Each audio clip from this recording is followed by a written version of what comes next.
Welcome to the Swell Suite, everybody. Happy Wine Wednesday. It's me and Tanisha in the house. Hey. Hey. How are you? Voice. We're working it out. Okay. How are you? I'm good. I'm breathing out of both nostrils. I'm not stuffy. I think I might have had a little. Well, that's a blessing. Yes. That's a blessing. You know what? We count them as we get. Yeah. Before we go any further, happy birthday, Leslie Vito 301. Today is her birthday. Happy birthday! Yay! I need to call my sister-in-law. It's her birthday. And some other good news. Longevity Winery is going nationwide. They're going to be distributed nationwide with their word. Yeah. So they just posted that on Instagram today. So that's awesome. That's really cool. That's amazing. Yeah, that's major. That is major. That's what I'm like, say what? Yeah. So congrats to Phil. I know he's had a tough, couple of years losing his wife. But I'm happy to hear that. Oh, and some more bad news. Rest in peace of Vinoteca. That was one of the first wine bars that I went to when I got into wine. So they're closing after 12 years in business. So it's going to be weird not having them in the U Street area, but I remember going there like soon after they opened because I was so excited because that might have been around when. Listen, I'm not trying to do the math on that, but that might have been around when I was getting into wine myself. And I'm like, oh wow, what a cool concept. Yeah. Oh, your happy hour, your wine's a €5. Yeah. €5. Jeez, $5. Oh my God, $5. What's so crazy is I don't ever say euro. When I talk to people, are you serious? I say dollars all the time. Wow. That's why it's crazy that I'm saying euro because I'm like, I literally say dollars. I'm like, this costs $10, and they're like $10. I'm like, okay. But yeah, so they had their happy hour was $5 a glass. I met a bunch of people there, whether it was friends or doing meetups and stuff there. Yeah. The brunch, what is the bocce ball court they had in the back? Yep. Me and Christina met there a trillion times. Really? Girl, yes. Yeah, there's a lot of good times had there. So I hope they open up something else. I know wine bars and restaurants, especially in the cities, it's a competitive industry and they come and go. But that 12 years is good though. Yeah, that's a good run. It was. Yeah. 12 years is a really good run. It's probably something as simple as, I don't know, maybe they went up on the rent. Like who knows what happens with I know. They're still like I mean, because every time I went there, it was packed. So and that neighborhood has changed a lot too. True.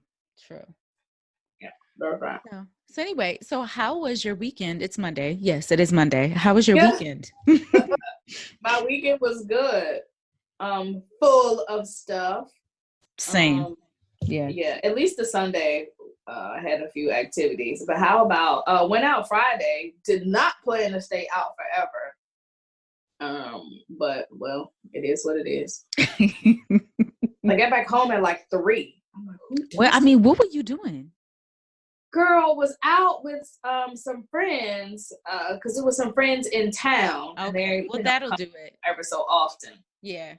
And then was with another friend who I just recently met, and so she's cool. So we hang out a bit. She wants to stay out, so we go to this bar. That was cool. We go to another bar, and then we're leaving out of the bar, and this girl just randomly walks up to us and starts talking. She was like, "You all seem really fun," and I was like, "Oh, good thanks." Yeah, right. And I'm like, this is how people get trafficked. I don't know where this is. Oh, God. But then I thought about it. I was like, I have absolutely aged out of being trafficked. Like, I'm pretty sure I'm safe from a European trafficker.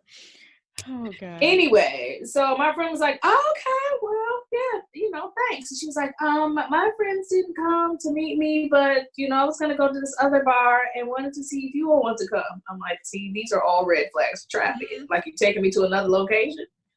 No. So my friend's like, oh, yeah, sounds cool. I was like, does it? I want to go home. Like, are your friends Black? Yes. Well, the one who was doing the talking who was trying to still hang out, she's Black. The ones I was meeting weren't. Okay. And so the ones I was meeting, they were like, okay, girl, this was fun, but I'm out. See you when I see you. You know, next time I come back in town. I was like, okay, bye. I'm like, I want to get in the cab too and go home. We go to the next place. Cute spot. I'm hungry. We get another drink. They bring her a menu. She looks at it. She's like, I don't know what any of this stuff is. At this point, she's super lit. And I was like, well, I'm going to leave soon because I want to go get my €5 pizza. Like, I want that to be it. They ended up bringing us a glass of wine. He's like, oh, we could do a chicken. We'll have a chicken and some fries. We're like, okay, that sounds good. Okay. We end up, stay there for a while. Some guys come up, talk to us, blah, blah, blah. Friend is dancing. The other girl who she met there, okay, it wasn't a traffic situation because I'm here having this conversation with you. So clearly it all I'm glad you made it. Right. I made it out. This is the craziest part to me. We go to pay the bill. Why was that half a chicken, €29 for half a chicken? What? I was like, are we at a restaurant? I thought it was just a bar. Like, it's not like a bowl of wings. It might be like, what, 10, 15, 29? Wow. I'm like, so I looked at her. I was like, oh, you're going to have to read better. You're going to have to get your French up to par because this is ridiculous. I was like, I'm not splitting that with you. And the prices of the drinks changed after a certain time in the evening, but they didn't tell us that. So what we ordered at first, then we ordered, then she ordered another drink. And so the second one was more expensive because it was after one. And he was like, oh yeah, prices go up after one. I was like, does it say that somewhere? And he's like, yeah, it says it on the menu. Do we have a menu? Oh no, y'all didn't. I was like, okay, sir. All right. Wow. Okay, buddy. So that was Friday. Saturday, after all of that, I never left my apartment Saturday. Oh, well, that's wonderful. Yes, but then had people here. So I'm entertaining. Not entertaining for real, but I had a French lesson. And then this girl went to do an interview for something she was writing, whatever. Did that, and then Sunday cocktail festival, and more French, and then that was it. Here we are. That is an action-packed weekend. Yeah. Right, but I still feel like, even though I never left Saturday, I wasn't rested. So it's not like, oh, let me sleep in. I still woke up at like 6:30, which who does that when they go to bed after 3? But well, I have a similar problem. I'm always up. You are. Sometimes you'll message me. I'm like, why are you up? Yeah, I'm always up. It's right now. It's in between 4:30 and 5:30. I know. It's crazy. I'm trying to work my way up to getting up to be functional at 5:30. I can do 6:15. I get it. But sometimes, I'll scroll Instagram or Facebook for an hour and waste all that precious time. Oh yeah. So my weekend was just as jam-packed. It was event after event. I went to 2 events on Friday alone after work. Okay. Right. I know, right? This is not your regular schedule. Absolutely not. I'd be in the bed. Girl. So Friday night was pretty dope. So like I said, there were 2 events. At 5:00, I had the November wine night at City Winery, and it was given by Tavon and the Black Wine Lovers, the Facebook group. It was more than 50 people. It was special because the menu was, we got half off a list of wines, half price bottles of wine.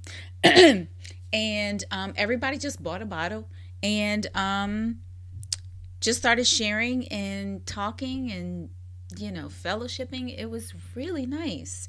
Just really good vibes, good energy. And then later that night at 7:30, I went to a whiskey event near the Smithsonian, which was really cool. This was my first spirits event. Never been to one before. And it was different. It was different because of the product, not necessarily the venue or the way things worked. The whiskey event was very similar to a wine event. However, you cannot drink whiskey like you can drink wine. So I had to be very cognizant of what I was drinking, how much I was drinking, had to dump most of it, had a couple of sips of some things that I liked, and follow my Instagram. You'll see what brands I like the best. But it was an experience. It was pretty cool. Now Saturday, I went to this event called the Wine Walk. So think of the Wine Walk as just a simple bar crawl, but for wine. It's a really good concept, but they didn't include any wine bars that were in the area, and the quality of wine was it was meh, you know. So I think it was about 6 spots that they had outlined for us. The registration started at medium rare in Eastern Market. The spots that we went to, we made it to 4. The other 2 were way downtown, 14th Street. I'm sorry, further up, 14th Street. And it was cold that day, so we weren't going to make those. I don't know what they were thinking adding those 2 on there. For the most part, it was good hanging with me and the homegirl that I had with me, but the event, it was okay. The logistics, they need some help on, but you know, I think it's only their second time doing it, so that was fine. So that was Saturday, and then that was Saturday, and then Sunday, I went to a Friendsgiving, which was very, very comfortable and cool. So, Janelle of Burger and Wines, you can follow her on Instagram. She had this idea to get together all of the wine bloggers in the area. It just so happened that all the ones that showed up were Black, but it became a good Black ass time. It was great. Everybody bought a dish and a bottle. What was supposed to be like a little lunch Friendsgiving turned into a lunch dinner. I don't think anybody left before like 8 o'clock. That's how much fun we were having. Music was going, wine was being poured. And shout out to Desiree, shout out to Wine on Noir, because when the wine ran out and everybody was ready to pack up, she's like, guys, I got 4 bottles in my car. And the party kept going. So shout out to Desiree. Yeah, so that was my weekend. We're going to get ready for Pedro and Julio to join us. We are talking Thanksgiving wines today. Hola. Oh, hi. How you guys doing? Hello. This is Pedro and Julio. Hey. So this is Sarita. How you guys doing? How's your Monday going? Good. And Tanisha is also on the call. Hello. Tanisha. Hola, Tanisha. Hi.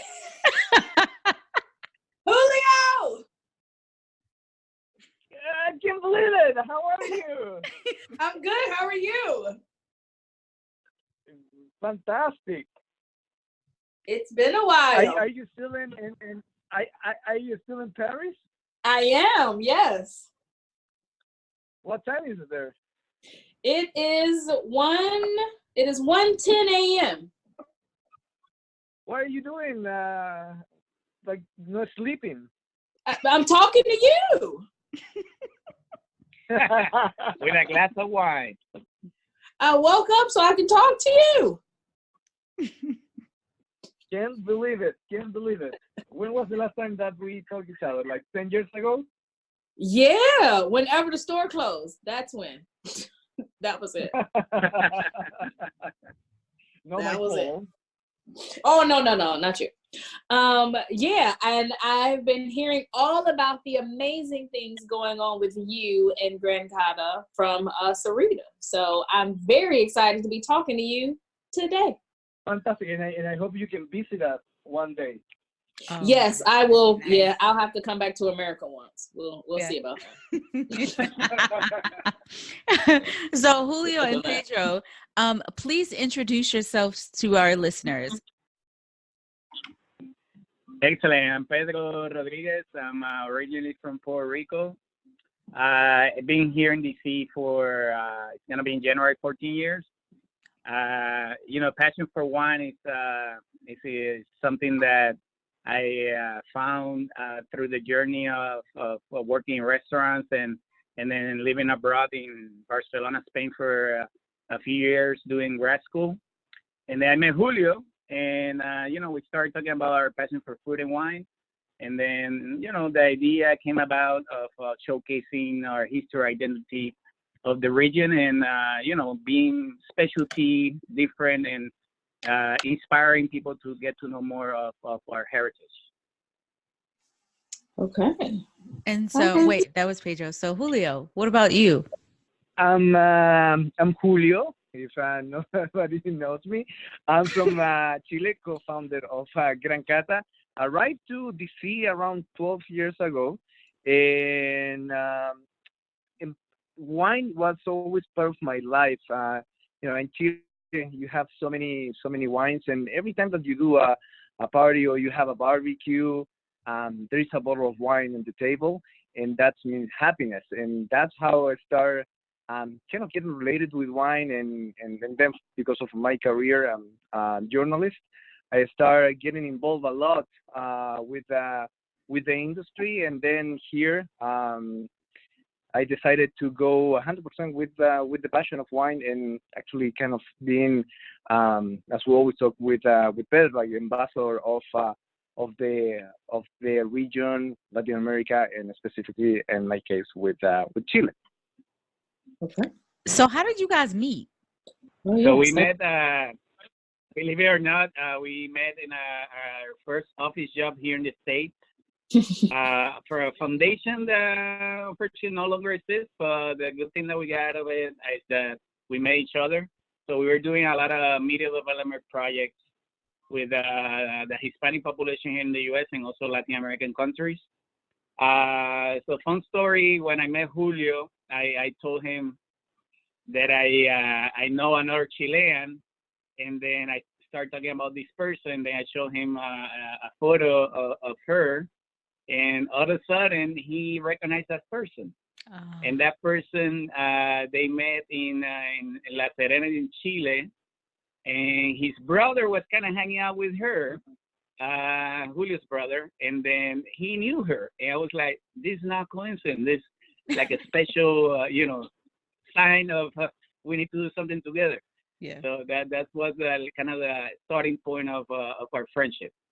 Yeah, super crazy. Yeah, how the connection are. It's a small world. So yeah, yes, it is. Yeah, very. Yeah. Wow, that's crazy.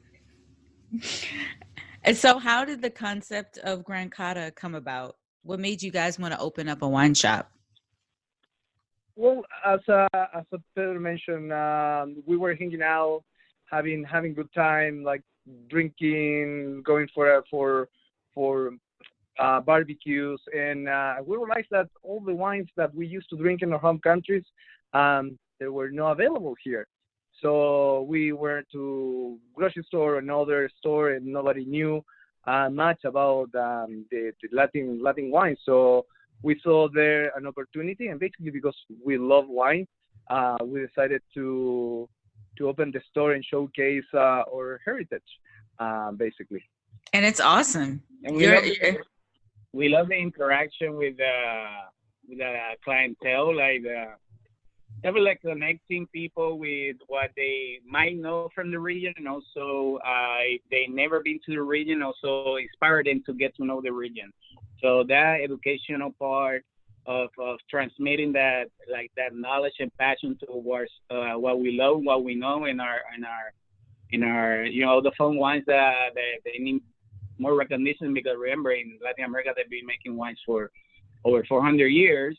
And then seems like here in the nation's capital, when we were talking about creating Gran Cata, it was super underrepresented. So we definitely saw an opportunity there, and we captured that. So that was also one of the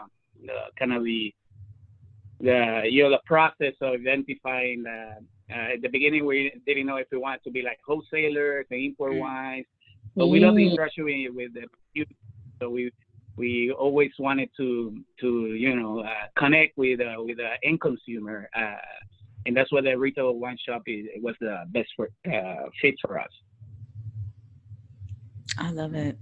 Right. I I love know. it. I was thinking like, wow, okay. Yeah.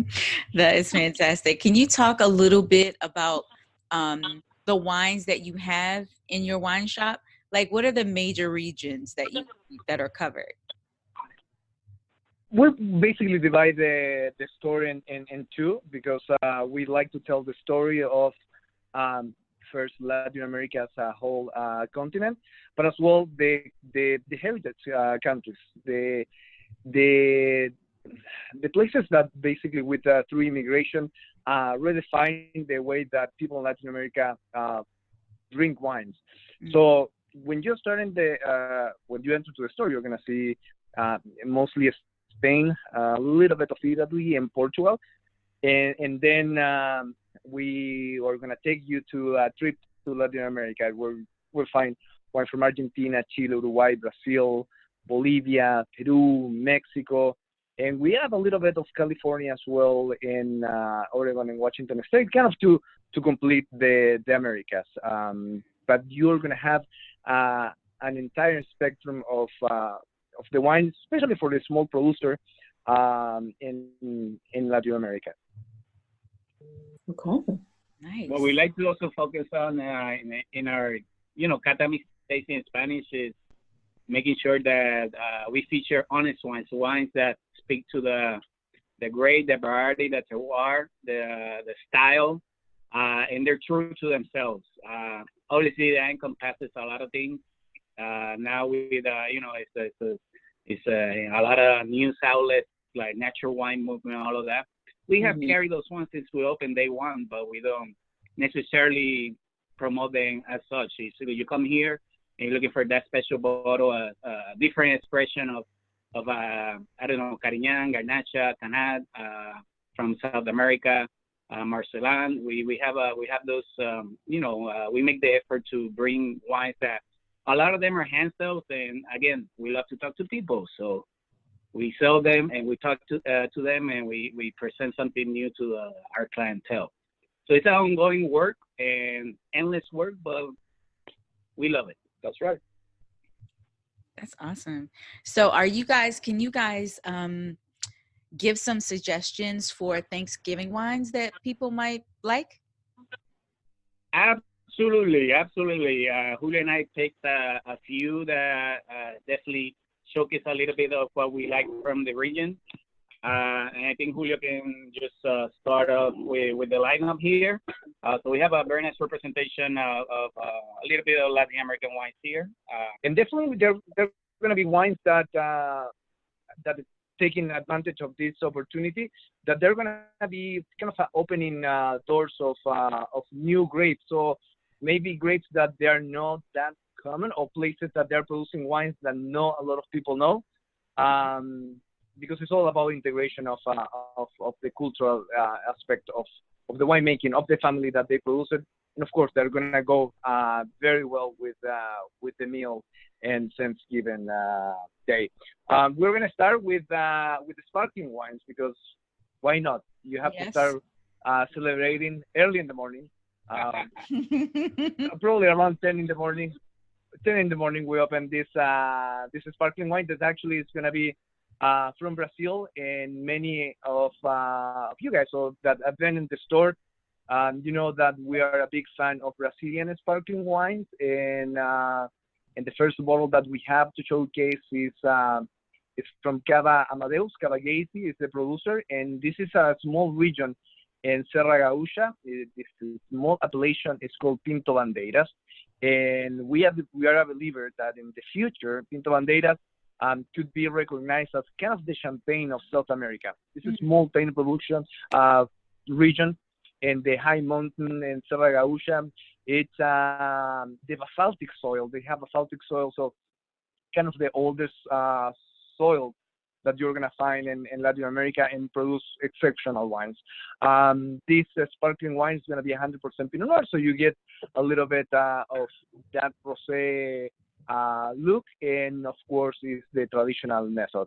I believe this one has between 18 to 20 months on the list, and it's definitely elegant and fantastic to start the day and Thanksgiving day. Then we continue into Chile. Yeah. No, I'm a big fan of sparkling wines, and the Brazilian one is really, really nice. So that's a great suggestion. Those are. Yeah, we love that, and you know, it's one of our best-selling sparklers since we were able to carry it in our store. Mm. Then we have a white because we have wines for all palates and all tastes. Remember, all the food in Thanksgiving feast is delicious, but it's a lot of carbs, a lot of meats, a lot of pre-gaming dinner, and then dessert. So we want to make sure that you have wine throughout the courses and your palate doesn't get tired. Yeah. So we recommend always wines with freshness, drinkability, you know, aromatics. Here we, for our initial white wine, we recommend Viña González Bastías. This is a super old vine, all natural producer from low intervention producer from the southern part of the Maule Valley in Chile. This is actually kind of the area with Cata Valley and Biobío, one of the oldest vineyards in the world, still are producing grapes. We're talking on average 150 to 200-year-old vines, and that's kind of crazy to get in 2019 the fermented juice from those vines. So we're super excited to have those here in the store. This is a blend of Semillon and Torontel. So it's a wine that has a slight filtration, has a little more body, especially with the colder months and Thanksgiving Day. But Semillon gives a character, texture, minerality, and the Torontel is an aromatic white grape that gives a uplifting, you know, kind of more perfume, stone fruit characteristics, and also a little bit dry tropical fruit as well. It's a wine that's enticing. You can taste the wine without even having it in your palate. You smell it and you're already tasting the wine. It's one of those. Oh, it's gorgeous wine, flexible. You can sit by itself, with all the vegetable dishes and also the white meat of the turkey. It goes really well. You've got my mouth watering now. I'm ready to eat and drink. That's the idea. That's the idea.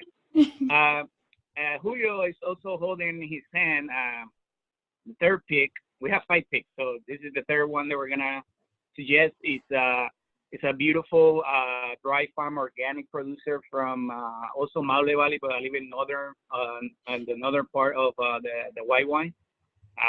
This is Movedra, also known as Monastrell. That's originally from Spain, and Julio's gonna give you a little more insight about the wine. I don't know, guys, if you are agree, but for Thanksgiving we like to drink rosé first. Any kind of rosé very well with milk. But Movedra is a grape that has a bit more body to it, and the winemakers here decided to do contact with the skin for around 18 to 20 hours. So you're gonna get a big intensity in the color, and as well that's going to translate to a bit more black fruit in the palate. It's still very dry, and it's going to have a great acidity. Why we talk a lot about acidity? Because we believe that it's the key element for pairing, basically. Yeah. You have the fruit, of course, but the acidity is going to be the element that's going to kind of clean your palate. You're going to have another glass. You want to have another bite.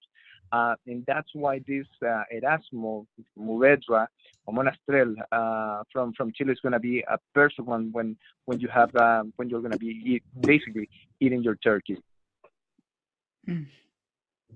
I like it. Yeah. So far, we have a sparkling wine.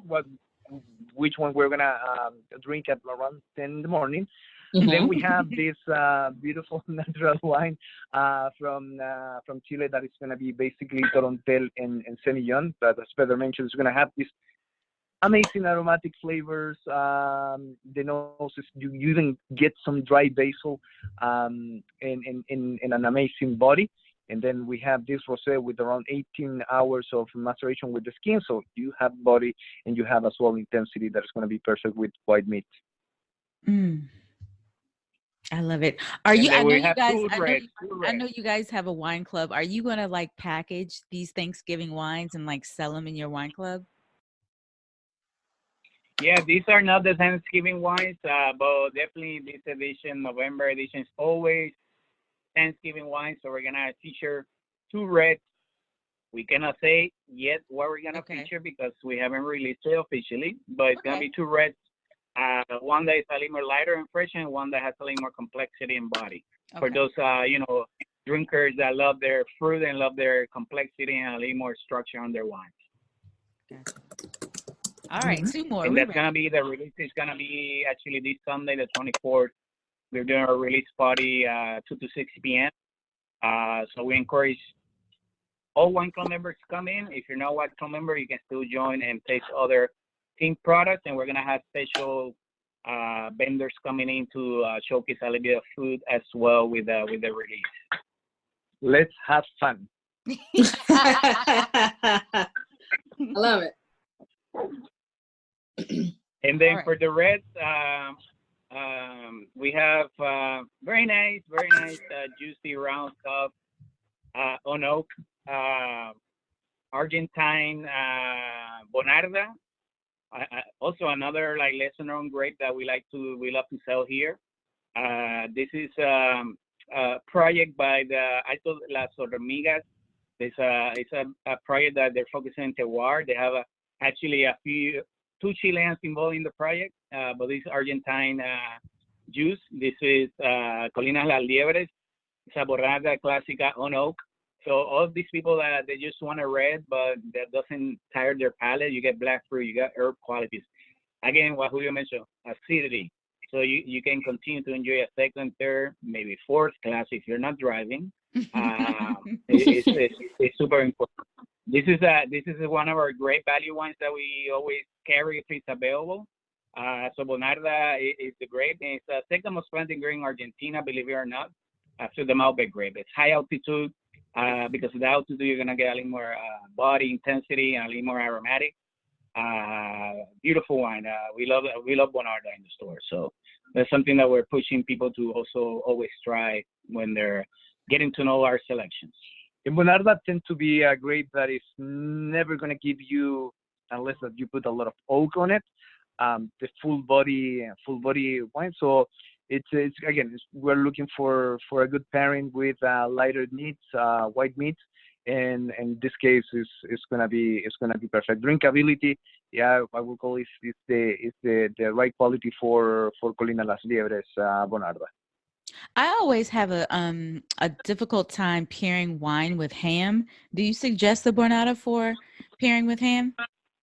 It's a flexible grape, so absolutely you can definitely have that one depending on the way that you're gonna cook the ham. But yes, it's so flexible that it's gonna have a little bit of tannic, but not too much. That is gonna be a good balance between the fruit, which normally is gonna showcase more in the black cherry fruit than plums. That is going to give you a good balance between ham and Bonarda. And then last but not least, we have Uruguay Marcellan. Marcellan is a grape that we got to know a few years back. It's actually a cross between Cabernet Sauvignon and Garnacha. So again, it's going to have like the freshness of the Garnacha, but also kind of the herbal qualities and structure of Cabernet. It has a little more body than a Bonarda, but it's not overpowering like other wines can be in terms of structure. This is a producer that Julio had the pleasure to go and visit them a year or two ago, two years ago. So he can tell you a little bit more about the terroir in this area. So let's talk a little bit about the Marcellan. As Pedro mentioned, it's a cross between Cabernet and Garnacha, developed by the University of Marseille in France in 1959. The idea was they were looking for a grape that could give enough fruit, but as well can resist some very tough climate condition, and that was something that they achieved. For some reason that I'm not sure why, this grape is very popular in Brazil, in the south of Brazil, Serra Gaúcha. And if you see the map, between Brazil and Uruguay. They're next to each other, so that Marcelan passed through Uruguay, and they're making really, really tasty wine. Now, Garzón, it's a region. Trasuelo is the name of the winery, and it's very close to the ocean, the Atlantic Ocean, and to be honest, kind of similar weather than Galicia. So that's why you're gonna find as well in the white from this region a lot of really good Albariños in Uruguay. So here the Marcelan is pressed a little bit more lighter than in Brazil because it's colder, and you're gonna have your. Well, Marcelan is our. We were in this region in Garzón that, as I mentioned. Also, I love when you talk to people and they just have so much knowledge just off the top of their head can just go. I love that. Like, let me read off this PowerPoint slide I created. As intense as some Marcelan that you're going to find in Brazil. See, this is why I spend so much money in their store. I walk in, they're like, they finna sell you on everything.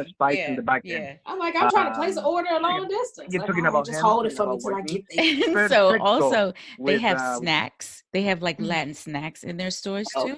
Yeah, they don't want you to. Sorry, guys. Oh, it's okay. That's okay. All things I can't get, but all right.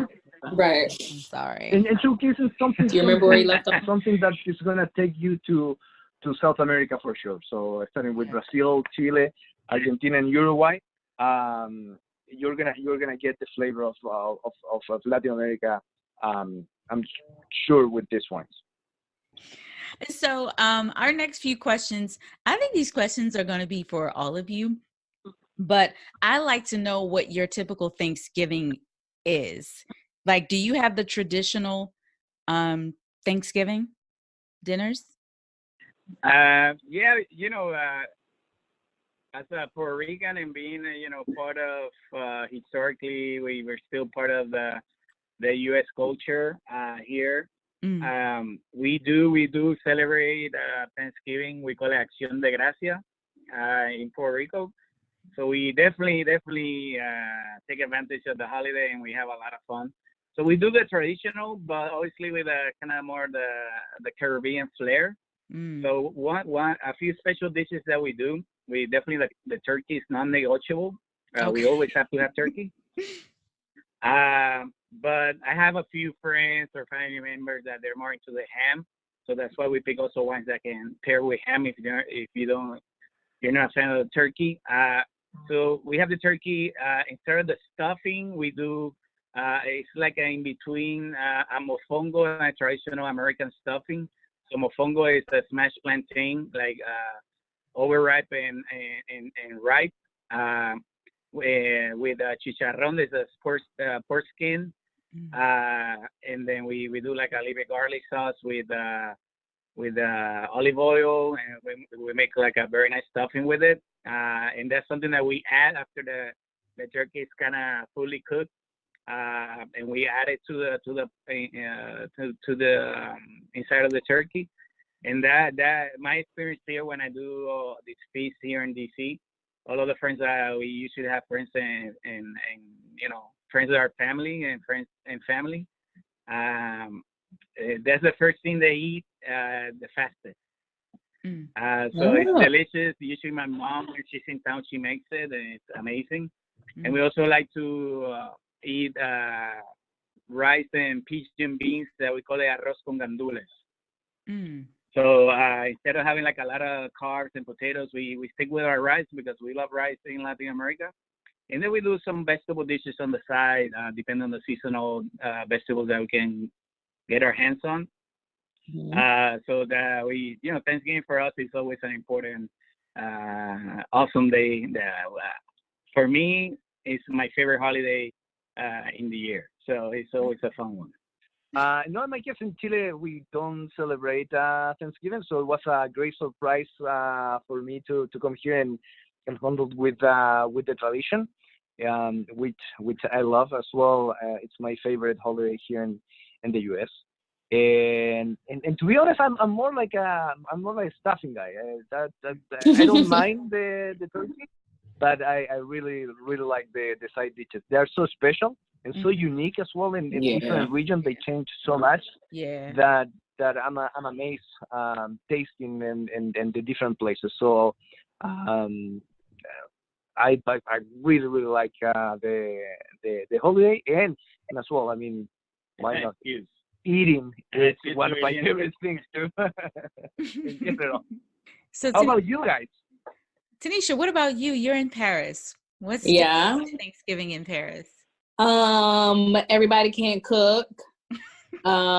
We don't really do it on that Thursday. We do it that Saturday. Since it's not a holiday, people are not trying to cook all day, all evening after work. So we do it on Saturday. We have amazing wines to pair with the meal. The cheeses are delicious, but it's not like the baked macaroni and cheese I'm used to. Stuffing is stuffing, dressing. That's a little difficult, trying to make it from a baguette.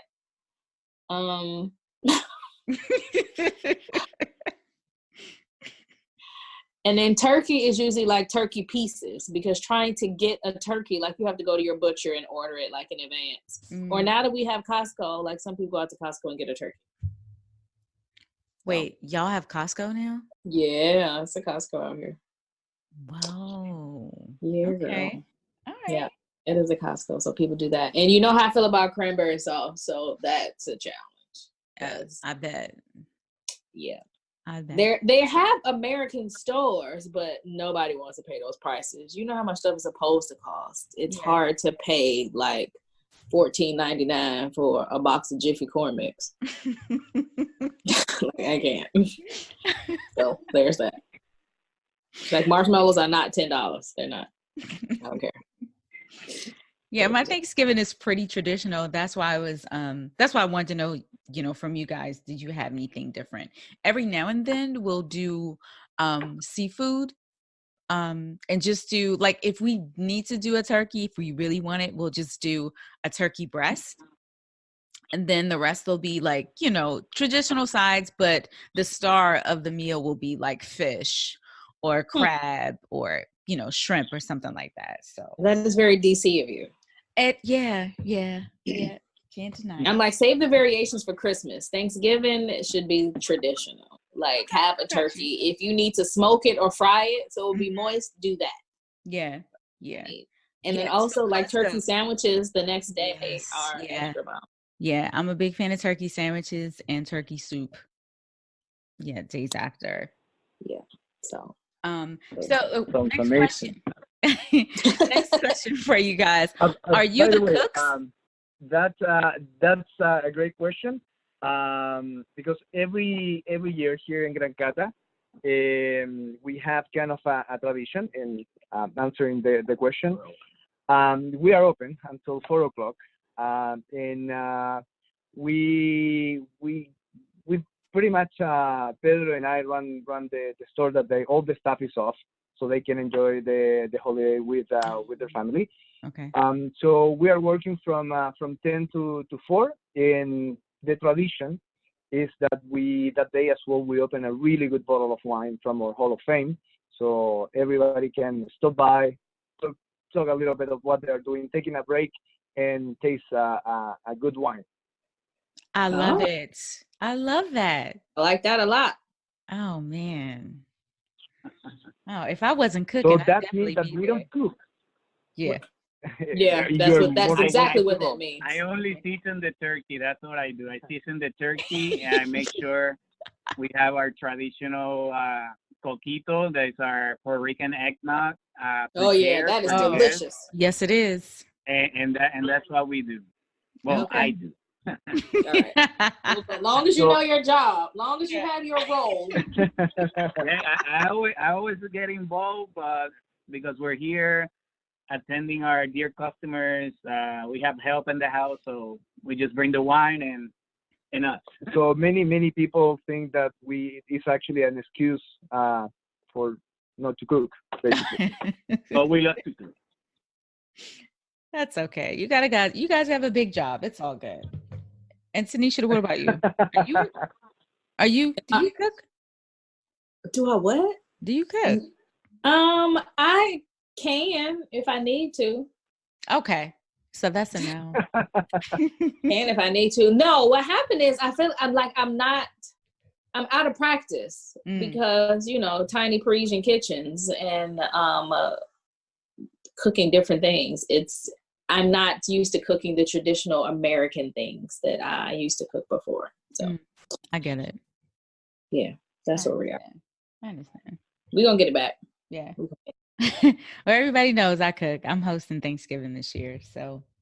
We're not surprised. Your Instagram stays full of some dish, some menu planning, something. Yeah. From scratch. I'm like, well, let me go to the frozen food section.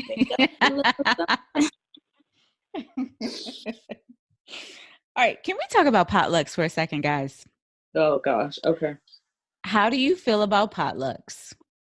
I like it a lot because everybody has the opportunity to, you know, showcase kind of probably their favorite comfort food or things that they grew up eating and they can replicate grandma's recipe or, you know, mom's recipe or dad's recipe.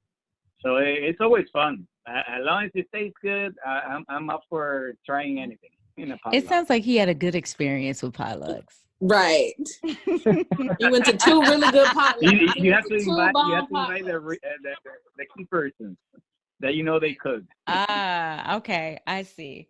If not, just bring the wine that you get from Grand Cata. That's my task. Okay. Well, lucky you for being at the good potlucks, because all potlucks are not created equal. Yeah, I've been in a few that are not that great, but you know, you gotta try it out. Yeah, or is always somebody who brings something that's like not up to par with what everybody else has brought. Like if I'm bringing turkey breast, you can't bring like cheese and crackers. Like that's not equal. Or they bought it somewhere and they didn't cook. Well, see, I've gotten sick off of a potluck the day after a potluck. So I'm a little more cautious. Yeah, I'm a little bit more cautious. Was this a work potluck? Yes, sir. It sure was. Yep. Oh, at work potlucks, I only eat stuff that I see them take out of packaging. It makes sense. So like I see you open up the Popeyes box. So like, okay, I can eat your chicken. That's how we have to do that. Or I gotta be first in line. Yeah. But no, if you unwrapping the Harris Teeter sandwiches, all right, fine. I'm gonna eat one of those. If it's like a casserole dish and I can't identify what's in it, then I just probably just gonna leave it alone. I'm not eating it unless I know that person. Like I learned that early on. I gotta know you. Like you can't just be the random coworker that hangs out by the water cooler and you bring the casserole dish. I'm not eating it. Or you bring your whole crock pot and plug it up and sit it on the table. I'm not eating it. I'm just drink a whole bunch of Coca-Cola and sit down. Okay, I got one final question for everybody. What is your favorite holiday dessert? Oh, that's hard. Julio. Oh, that's a good one. I'm not big with dessert or sweet stuff to be honest. Yeah, but always a good. I'm super traditional, so a good cake will do it for me. Any kind of pie, I will eat it. As long as I have a good dessert wine and next to me, I can eat anything. Well, that is a fact. For me, liquid dessert, coquito, hands down, always. Wrap up our holiday. I love it. Liquid dessert, I love it. Yeah, that's the best. Mm-hmm. I'm like, do I have a favorite? Like I like my grandmother used to make sweet potato pie and lemon meringue pie. Mm-hmm. Oh my god, those both would be amazing. So and then I also like cake. German chocolate cake, red velvet cake. I mean, I could keep going, but I'll stop at those two. I have two. I have two very specific ones. I like apple pie, but I don't like the Dutch apple pie, just the regular old, apple pie with vanilla bean ice cream. And I'm not big into sweets either, but on holidays, that's what I need. And then there is a sweet potato cake that's made. I think the company is called DC Sweet Potato, and they make like sweet potato cakes and cupcakes and everything made from a sweet potato. And it's just a regular bundt cake, but it's so good. It's so moist. I was gonna say, I know that's moist. Yeah, it's very moist. You don't need to do anything to it or have anything with it. It's absolutely perfect. Is it a glaze on top of it or anything? Nope. Wait, no, I'm lying. It's like a thin layer of cream cheese icing. Okay. Oh yeah. That would be. It's fantastic. Yeah, it's really good. Okay, now back to the apple pie. What is the regular versus the Dutch? Dutch has like crumbles, like like. Oh, okay. You want just like the layer of crust on top. I mean, the crust is the best part of the pie. This is true. Yeah. So, and I like it hot. So the ice cream. When people serve it not hot, I'm like, what are you doing? Like, that's low key blasphemy. So. Oh gosh. Guys, thank you so much for being on the show. We hope you had a good time. Thank you for the invitation. We love chatting with you all. And remember, we are here every day, including Thanksgiving Day, 10 to 4 p.m.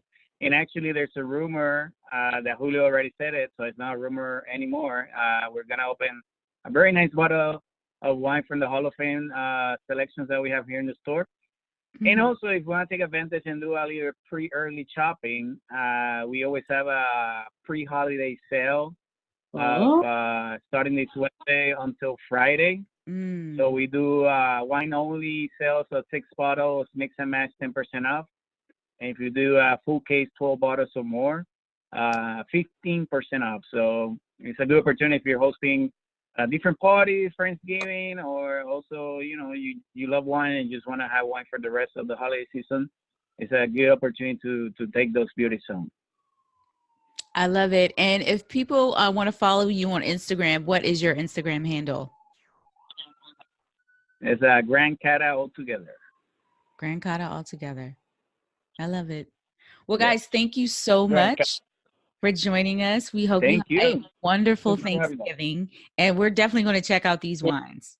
Happy Thanksgiving. Excellent. Happy Thanksgiving. Good night. See you soon, ladies. Okay. Bye-bye.